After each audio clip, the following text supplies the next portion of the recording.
Episode की शुरुआत में हम देखते हैं कि जुनू जिना को देखने आया था। अब जुनू एस रैंक का हंटर है, ये सबको पता है, तो जिना से कोई बात करने की कोशिश कर सकता है और उसे खतरा भी हो सकता है। आगे जुनू अपने फोर्थ शैडो को समन करता है। हम देखते हैं कि टास्क के 3 गार्डन आ चुके थे। जुनू कहता है एक शैडो काफी रहेगा, ये एक ए रैंक के हंटर का सामना कर सकता है। आगे जुनू शैडो से कहता है टास्क के तो 4 गार्ड थे ना, तो सिर्फ तुम 3 ही यहाँ पर कैसे आए। आगे जुनू को याद आता है कि उसने किहुन को बचाते हुए एक गार्ड को उधर ही दफना दिया था। आगे जुनू अपने 2 शैडोज को अंदर जाने को कहता है। एक शैडो को वो कहता है अब तुम मेरे सिस्टर को गार्ड करोगे और दूसरे दोनों को तुम बैकअप के लिए यूज कर सकते हो। गार्ड शैडो जिना की शैडो में चला जाता है। आगे जुनू कहता है शायद मुझे मैं जहाँ रहता हूँ वहाँ का पूरा इलाका ही सिक्योर करना चाहिए, इसलिए वो अपने काफी सारे शैडोज को समन करता है और उन्हें कहता है अब से तुम लोगों का ग्रुप आड़ोस पड़ोस की देखरेख करेगा और ध्यान रखना कि तुम्हें राउंड लगाते हुए कोई देख ना ले। अभी जाओ और इस एरिया को पेट्रोल करो। शैडोज तुरंत वहाँ से निकल जाते हैं। आगे जुनू कहता है अगर कोई खूनी भी दिखा वो भी मेरे शैडो सोल्जर से नहीं जीत सकता। अगर वो कोई हाई रैंक का हंटर ना हो तो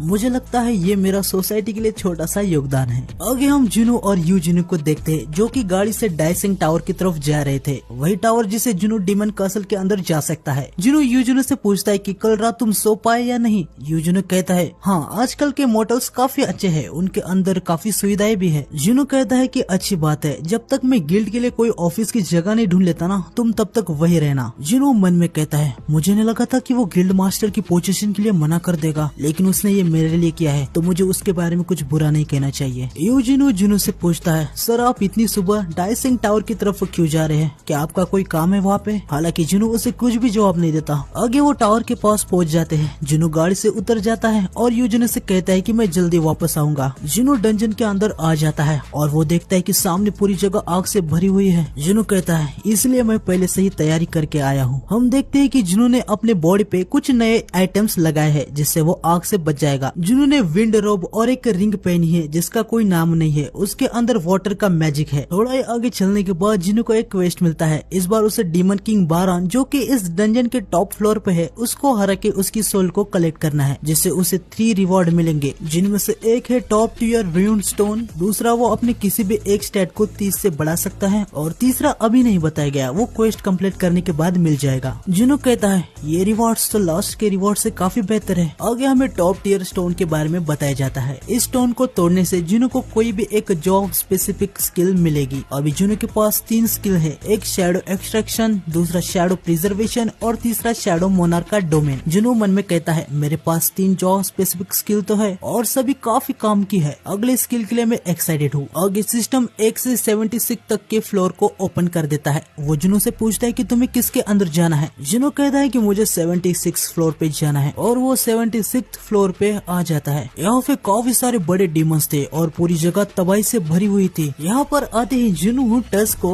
ऑर्ब ऑफ ऑरेंज देता है, जिससे टच सामने का पूरा एरिया अपने फ्लेम से खत्म कर देता है, जिससे काफी सारे डीमंस मर जाते हैं और जुनू को काफी सारे एक्सपीरियंस पॉइंट भी मिल जाते हैं। जुनू कहता है उसके पास ऑरेंज का ओप था, लेकिन फिर भी उसकी पावर मुझे कुछ कम लग रही थी। लगता है जब ये मेरा शैडो बन गया है तब उसकी पावर थोड़ी सी कम हो गई है। जुनू आगे कहता है और इसको ऑफ मैजिक को डबल करता है, तो मुझे इसे टच को तभी देना चाहिए जब इसकी बहुत ही ज्यादा जरूरत होगी। आगे हमें हॉस्पिटल में दिखाते हैं जहाँ डॉक्टर यूजुनो के पापा से कहते हैं कि आप 2 दिन से सोए हुए थे। यूजुनो के पापा कहते हैं शायद मैं कुछ ज्यादा ही थक गया था, क्या मेरी बॉडी के साथ कुछ गलत तो नहीं हुआ ना। डॉक्टर उनसे पूछते हैं कि आप किसी हंटर या किसी आविक के संपर्क में थे। जुनू के पापा कहते हैं एक हंटर, आप अचानक से मुझसे ये सवाल क्यों पूछ रहे हो। डॉक्टर उनसे कहता है आपने कभी इटर्नल स्लंबर के बारे में सुना है। ये सुन के यूजुनो के पापा काफी ज्यादा शॉक हो जाते हैं। आगे हमें इटर्नल स्लंबर के बारे में बताया जाता है। पेशेंट जो इटर्नल स्लंबर से पीड़ित हो जाते हैं वो अपनी कॉन्शियसनेस को यानी चेतना को फिर से हासिल नहीं कर सकते। इसका सीधा मतलब ये नहीं कि वो जाग नहीं सकते। जब वो नींद में रहते हैं पेशेंट की जिंदगी तुरंत कम हो जाती है। उनको जिंदा रखने का बस एक ही तरीका है, उनको एक लाइफ फोर्स का डिवाइस दिया जाता है जो कि माना से चलता है।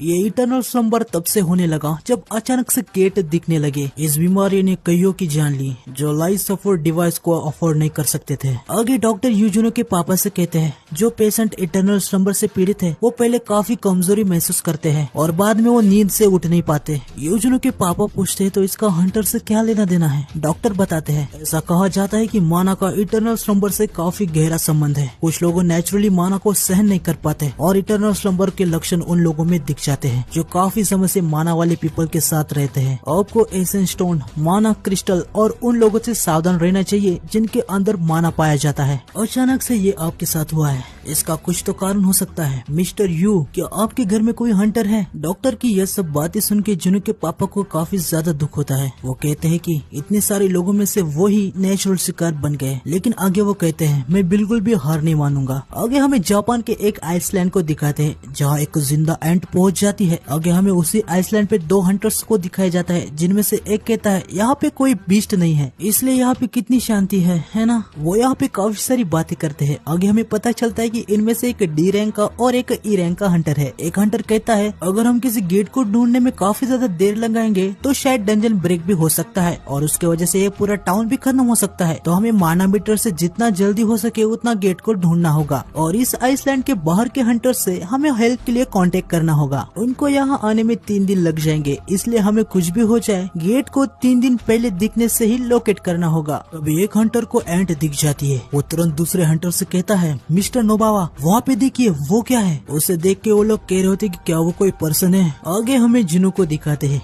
जो कि डंजन के अंदर डीमन से लड़ रहा होता है। वो कहता है जब से मेरे इंटेलिजेंस के स्टैट्स बढ़े हैं अब मैं और भी शैडोज को एक्सट्रैक्ट और प्रिजर्व करके रख सकता हूँ। मैं इन डीमंस को भी एक्सट्रैक्ट कर पाता तो मेरे पास बहुत ही बड़ी आर्मी बन जाती। आगे जुनू कहता है अब मैं अपने सारे सोल्जर को एक साथ यहाँ नहीं घुमा सकता, अब यहाँ से मुझे लिमिट से काम करना चाहिए। फिर जुनू अपने शैडोज से कहता है यहाँ से हम 6 ग्रुप में डिवाइड होने वाले हैं और वो 6 टीम्स को बना भी लेता है। फिर जुनू उनसे कहता है कि तुम्हारे लिए 2 काम है, एक डिवाइड होना है और जो भी इनमें दिखेगा उसे खत्म कर देना है। दूसरा तुम्हें फ्लोर का एंट्री परमिट मिले तो तुम्हें मुझे बता देना है, तो जाओ। और हम देखते हैं कि सारे के सारे शैडोज अपना काम करने लग जाते हैं। इवैक्यूएशन गेट की तरफ देख के जुनू कहता है मुझे सारे आइटम्स को छोड़ देना चाहिए और एंट्री परमिट को ढूंढना चाहिए। मेरा मेन काम है, मुझे जितना जल्दी हो सके उतना टॉप फ्लोर पे जाना है। आगे हम देखते हैं कि जुनू को काफी सारे एक्सपीरियंस पॉइंट मिल जाते हैं। वो कहता है मेरे सोल्जर्स को जाके जरा सा भी टाइम नहीं हुआ और मुझे इतने सारे एक्सपीरियंस पॉइंट मिल रहे हैं, ये काफी अच्छी बात है। अब मुझे इधर उधर भाग के अपना टाइम वेस्ट करने की कोई भी जरूरत नहीं है। जुनू पोशन पीते हुए अपने मन में कह रहा होता है मेरे मेजेस और चलने वाली सेना को थोड़ा सा स्ट्रगल हो सकता है क्योंकि इस वाले फ्लोर पे काफी सारे डीमन हाई रैंक के हैं। मुझे पोशन लगातार पी के अपने माना को रिकवर करते रहना होगा। आगे हमें कुछ दिन बाद का सीन दिखाते हैं जहाँ टैंक का लेवल 10 से बढ़ गया होता है। ये देख के जुनू मन में कह रहा होता है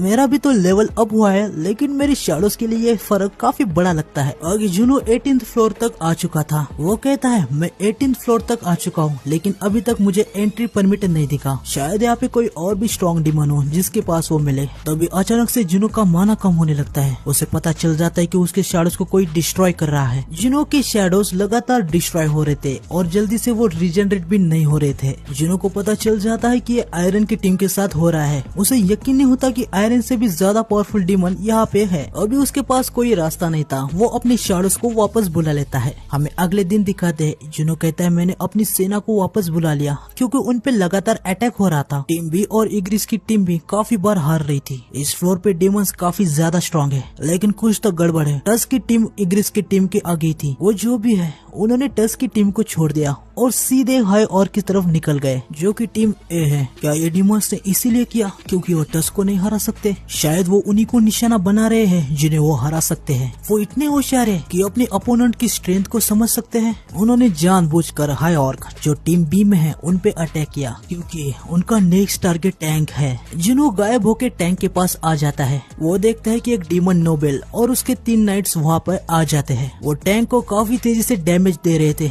ये सब देख के जुनू मन में कहता है तो इसलिए मेरे शैडो सोल्जर जल्दी से रीजनरेट नहीं हो पा रहे थे। आगे हम देखते हैं कि डीमंस टैंक पे लगातार काफी अटैक कर रहे होते हैं। जुनू समझ जाता है कि उसके शैडोज से यहाँ पे कुछ भी नहीं कर सकते और वो गायब मोड को बंद कर देता है और सीधा वो डीमन नाइट्स के सामने आ जाता है। एक डीमन नाइट जुनू पे काफी तेजी से अटैक करता है पर जुनू उसे एक ही अटैक में खत्म कर देता है जिससे जुनू को 3000 EXP मिल जाती है। आगे वो काफी तेजी से दूसरे नाइट को भी खत्म कर देता है। ये सब देख के डीमन का नोबेल डरने लगता है। जुनू कहता है मैं ये हमेशा से ही जानना चाहता था कि डीमंस भी डरते हैं या नहीं। लगता है मुझे आज मेरा जवाब मिल गया। वो नोबेल डीमन जुनू पे अटैक करता है। वो जुनू से काफी आसानी से डॉज कर देता है। जुनू मन में कहता है उसने मेरे सर, गर्दन और दिल, ये मेरे सारे वाइटल पॉइंट पे अटैक कर रहा है। जुनू समझ जाता है कि डीमन का असल के डीमंस का पावर लेवल कैसा है। सबसे पहले लो रैंक के डीमन जो कि डी रैंक के है, फिर मिड रैंकिंग के डीमन जो सी रैंक के है, फिर हाई रैंकिंग डीमन जो बी रैंक के, फिर टॉप रैंकिंग डीमन जो ए रैंक के, फिर डीमन लॉर्ड्स और डीमन नाइट्स जो कि ए प्लस रैंक के, और आखिर में डीमन नोबेल और मिड लेवल बॉसेस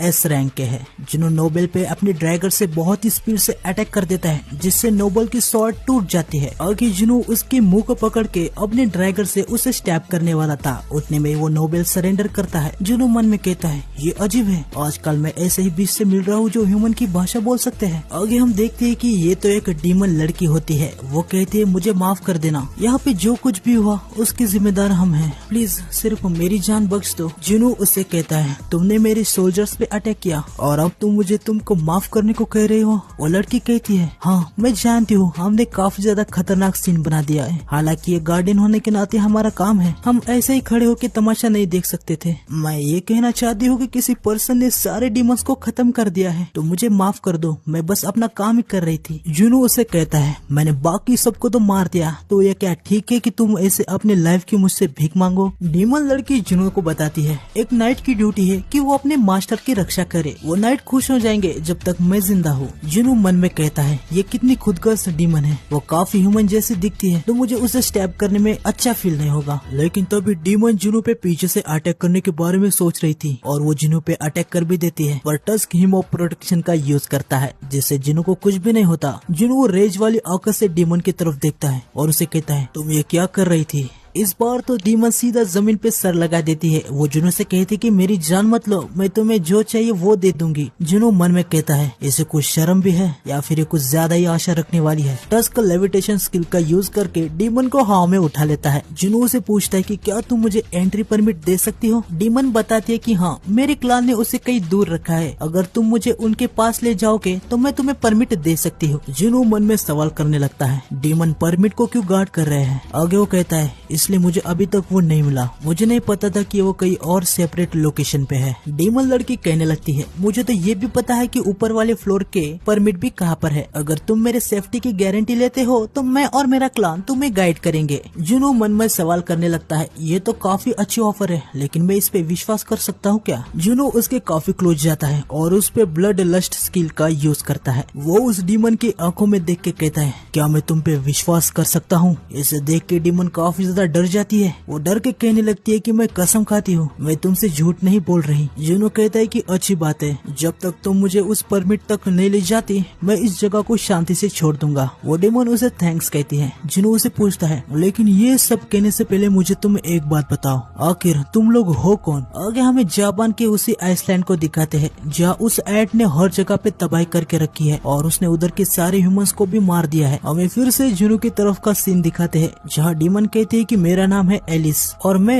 राइडोरी क्लान की सबसे बड़ी बेटी हूँ। आगे वो अपने क्लान के बारे में बताने जा रही थी, लेकिन तभी जुनू उसे रोक देता है और उसे कहता है कि मैं तुम्हें ये सब नहीं पूछ रहा, पता नहीं ये मॉन्स्टर जिस सवाल को मैं ढूंढ रहा हूँ उसका जवाब दे पाएगी भी या नहीं। लेकिन आगे जुनू उसे पूछता है क्या तुम्हें तुम्हारे सर में कोई आवाज सुनाई देती है जो ह्यूमंस को मार दो ऐसा कहती हो। ये सुन के एसिल थोड़ा सा शॉक हो जाती है, वो थोड़ा सा सोचने लगती है और जुनू से कहती है हमें लगातार आवाज तो आती है पर वो मैं जहाँ पे हूँ उस जगह को प्रोटेक्ट करने को कहती है। जुनू समझ जाता है कि ये मॉन्स्टर किसी अलग कारण के लिए है। आगे वो मन में कहता है मैजिक बीस्ट को ह्यूमन को मारने के लिए कहा जाता है और मॉन्स्टर्स को डंजन को प्रोटेक्ट करने को कहा गया है, शायद इनके लिए मैं किसी मैजिक बीस्ट की तरह हूँ। आगे जुनू उसे पूछता है तो तुम्हें ये आवाजें कब से सुनाई दे रही है। डीमन कहती है जब मैं इस जगह पे जागी हूँ। ये सुन के जुनू थोड़ा सा शॉक हो जाता है। वो मन में कहता है इसका मतलब कि ये ओरिजिनली किसी और जगह से है, शायद ये क्लू मुझे सिस्टम के अंदर कैसे काम करता है इसके बारे में कुछ बता पाए। आगे जुनू से पूछता है तुम इस कासल में जागने से पहले कहाँ पे रहती थी। वो कहती है डीमन रेल्म में, हम अचानक से खुद को एक दिन यहाँ पे पाया।